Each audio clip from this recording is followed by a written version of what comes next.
大家好，我是超子。您知道外面卖10几元一份的狼牙土豆是怎么做的吗？今天我就把具体的做法配方免费分享给大家，2元钱就能做一大盘，比外面卖的还好吃。首先准备2个可爱的土豆，少许小米辣、大蒜、香菜、小葱。先把土豆去掉外皮，用我的小波浪刀切成厚一点的薄片，厚度约为1厘米左右。土豆不要切太厚，太厚的话不容易炸透。再切成1厘米宽的长条，这小波浪卷看着就舒服。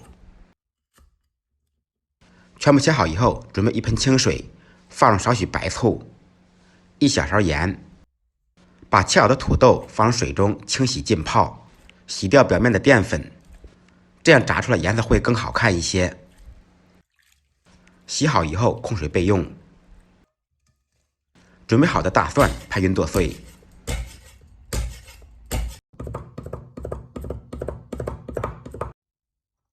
小米辣切成小圈，小葱、香菜用刀切碎。南方的朋友可以放少许折耳根，用刀切碎。我们北方吃不习惯，不知道屏幕前的你喜不喜欢吃折耳根？碗中放入1小勺白芝麻，少许辣椒面，辣度根据个人口味选择。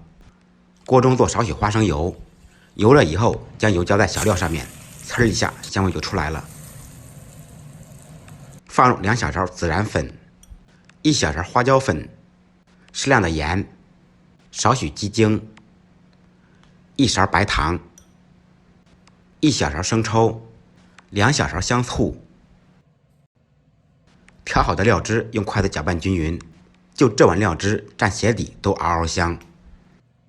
起锅做宽油，先把油温烧至4、5成热，150度左右。没有温度计的同学可以用手感受一下，有微微的灼烫感，但是千万不要把手放进去。油热以后放入控水的土豆，家庭小灶，全程开大火。整个炸制的过程大概需要3分钟左右。稍微定型以后，可以用罩里轻轻的搅拌。3分钟以后，油面开始变平静，土豆的水分也炸得差不多了，炸至表面微微发黄就可以了。炸好以后捞出控油，控好油的土豆放入盆中，倒入调好的料汁，放上迷人的小葱花、香菜，再来少许熟的花生碎，味道更佳。用我干净的小手捣鼓均匀，一道特色小吃狼牙土豆就做好了。按照我的方法做，不好吃您提着土豆来找我。